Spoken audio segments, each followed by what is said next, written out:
cause life never gave me an option. Welcome to the dojo. Let me get a hand clap. Fuck you and your man's doubt. Yo, bitch and my man. Okay, so boom, let's get into it. Today we're going to talk about Ordeal, worst timeline challenge. Okay, so basically what I'm going to do is I'm going to make the worst possible timeline for Ordeal. And I want y'all to comment or just make your own video talking about the worst case scenario for Ordeal for the worst plot timeline. Okay, let's get into it. In my alternate timeline, right when Shay Hart is born, right when Sabito Hart and Leo is finna battle because Leo realizes he is the vessel, Val is going to come and he's going to attack the mother. When he attacks the mother, Sabito Hart notices this, and since he's having a short, weak moment, he ends up, all he thinks about is his son, but when he goes to save the son, he ends up getting stabbed in the heart by Val. Val ends up killing him and taking the kid. When he takes the kid and he runs away, Val ends up training Shay Hart in his timeline into, pretty much adulthood, and Shay Hart doesn't know anything about who he truly is. But the thing is, in this timeline, Sabito Hart gave him the Pride of the Heart clan, Hisame. And the reason why he gave him that is because once he unlocks Hisame, the clan can tell him about who he really is and possibly make him a good person. And that was what was on Sabito Hart when he was finna do that. So that's why he did it at that moment. In his timeline, his baby sister knows that she has an older brother, but she doesn't know what he looks like, right? She's expecting somebody that looks like this. In the alternate timeline, he's going to have blue face, whoop-de-whoop. You know what I'm saying? So, oh yeah, and the wolves are still the wolves.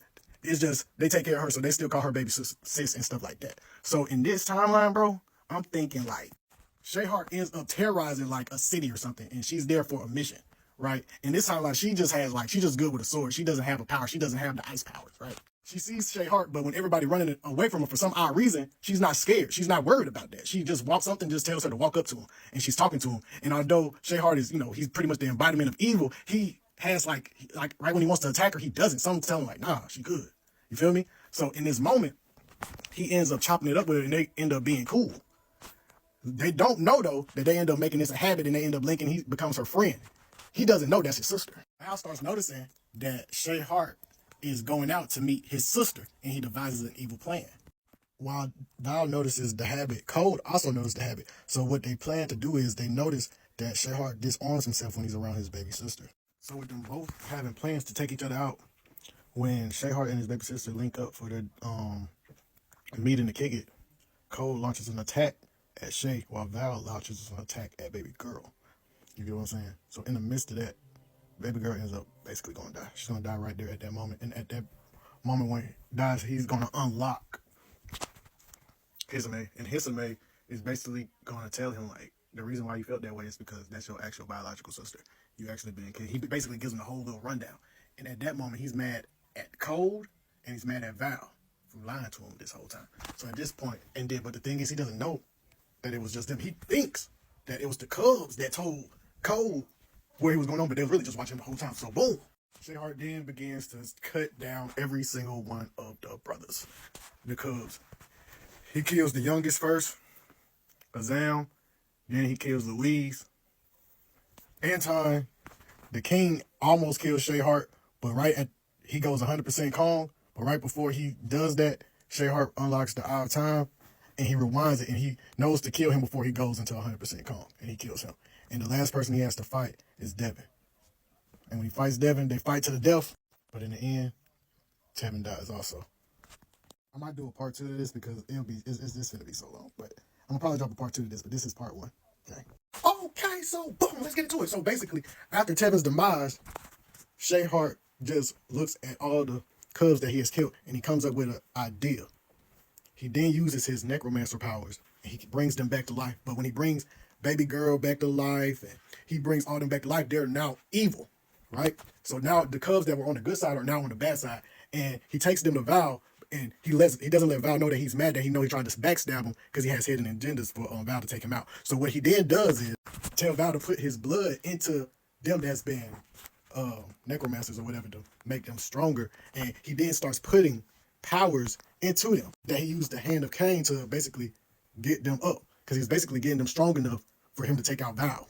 Although he's already there, he's putting all his pieces together because he's trying to make the world feel how he feels. He feels like his childhood's been robbed. So right now he's basically going through a crazy trauma and he's ready for war. They then send Andrea, Cole, basically. They send Andrea and they basically want to tell her, hey, listen, we notice he's only a little weaker when he talks to like girls or people he cares about. So you're going to have to be the thorn in his side. You're going to have to basically backstab him. So she ends up doing this, and she befriends him. And when she meets Shay, Shay almost cuts her head off, but she drops her weapons and says, "If you want to kill me, just kill me. I'm not here to attack you." He tested her gut and swung to see if she'll dodge it, but she let him almost cut her head off. But he didn't do it. So then he believes her. So they end up going and they end up falling for each other. But the thing is, Andrea ends up falling for him for real because she still felt some sympathy for him being robbed of his childhood because he gets to tell her about his childhood and all this going on.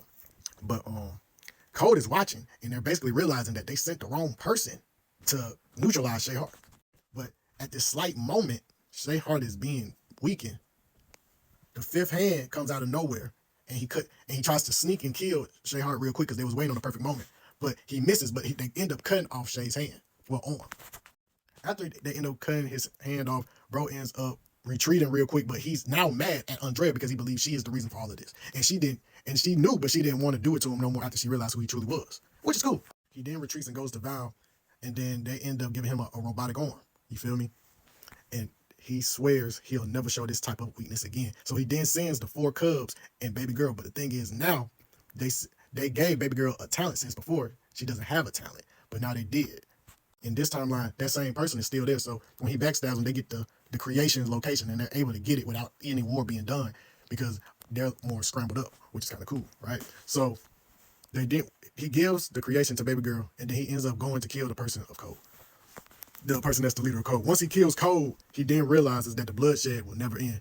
And he realizes that in order for him to do this, he's going to have to kill himself. But if he kills himself, the cycle will continue. So he chooses to bear the burden. So what he does now is he goes to Andrea. They have one more good squabble. He cuts her neck off. He then infuses Hisame and his natural vessel power together. So, and then he basically freezes the planet and freezes himself so nobody can get to him or his talent. So if he never dies, the talent cannot be moved on to another person. So that way the burden ends with him. He'll bear the burden of putting himself in solitary confinement to save the world.